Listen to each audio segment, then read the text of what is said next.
Greetings builders, Daniel here, and today on our best build selection we're going to highlight 3 builds that use all the unpredictable chaos of lightning to leave a trail of destruction where they pass. As always, don't forget that if you decide to make any one of those builds you can find links for the complete guides in the video description. The first build of our shocking selection is the Crackling Lance Elementalist with the Witch class. Crackling Lance is a very interesting skill that adapts to your needs. While walking and clearing maps, it's wide to hit many targets per cast. While you're standing by to kill bosses, it will turn in a concentrated beam to deal a lot more damage.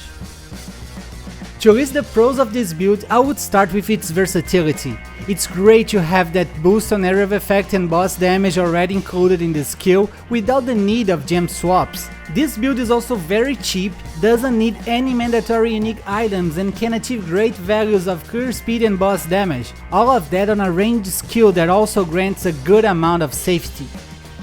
Now to list the cons, the first thing that comes to my mind is that sometimes that change in area and power can be against your will.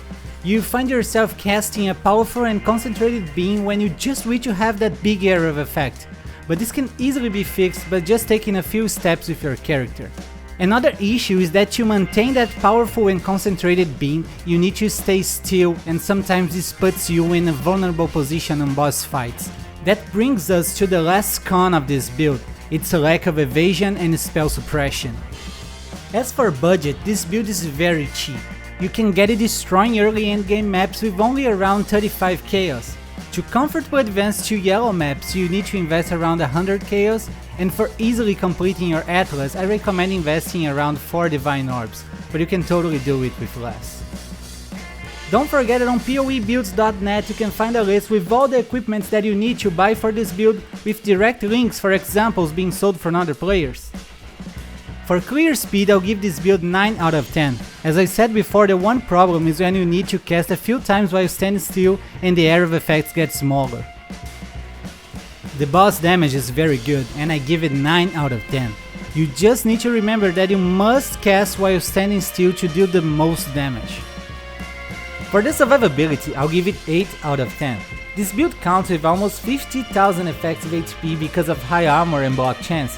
However, it needs to stand still to deal more damage to bosses, and it doesn't have evasion or spell suppression. Following, we have the Mortal Spark Inquisitor with the Templar class. Spark is an erratic lightning skill that runs on the floor, killing any living thing that has the misfortune of crossing its way. To list the pros of this build, I would start with how simple and easy it is to play. You don't need to aim or anything, just cast the spark and they will run on their own and get the job done.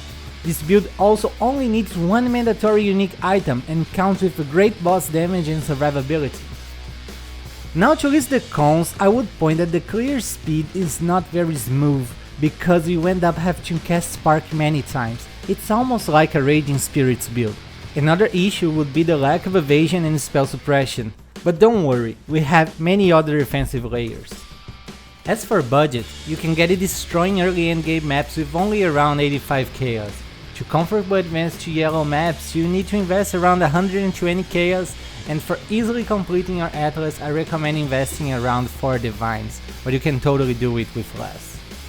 You need only one mandatory unique item for this build, the Call of the Brotherhood ring, that converts 40% of your lightning damage into cold damage.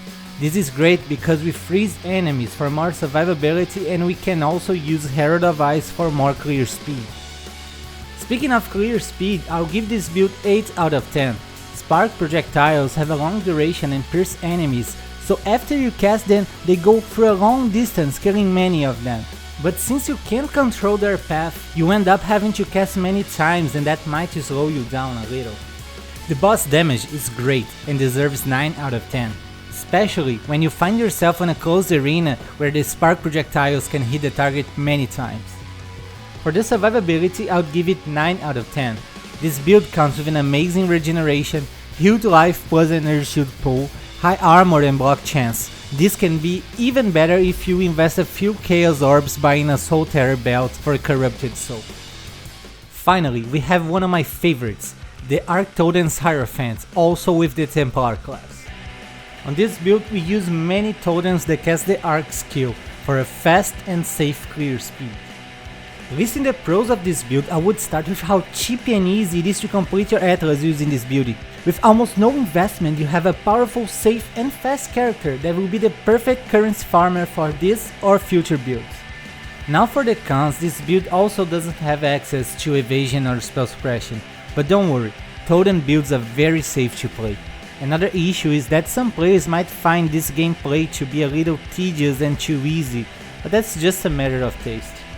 As for the budget, this is one of the cheapest builds in existence. You can get it destroying early endgame maps with only around 35 chaos. To comfortably advance to yellow maps, you need to invest around 9 chaos, and for easily completing your Atlas, I recommend investing around 3 divines, but you can totally do it with less. For instance, I completed the whole Atlas for my Kyrex Vault last league only using this build and around 120 chaos. This build needs 3 mandatory unique items, but they are very cheap and easy to get. The first one is the Soul Mantle Armor that causes Socket Gems to be supported by a level 20 spell totem. This grants us an extra support gem. We also need a Kikazaru Ring to counter the effect of curses. This is because a side effect of Soul Mantle that will apply you a random curse whenever a totem dies. Finally, we also need a Self-Flagellation Jewel that grants up to 20% increased damage for each curse on you. Thanks to Soul Mantle, you'll always be with around 9 curses, resulting on 180% increased damage. For clear speed, this build gets 9 out of 10.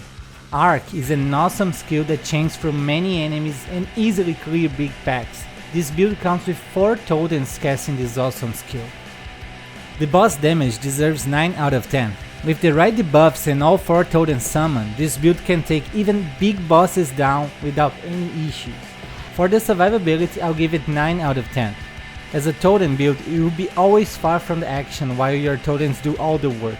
So, if you know how to mind your position, you can easily complete high tier maps with low grade gear. Above all, this build still counts with high armor and block chance. And that's it guys, what did you think about the selection of lightning builds? Which one is your favorite? Don't forget to comment with your opinions and take a second to leave a thumbs up to support the channel. I wish you guys all the best and don't forget to keep building.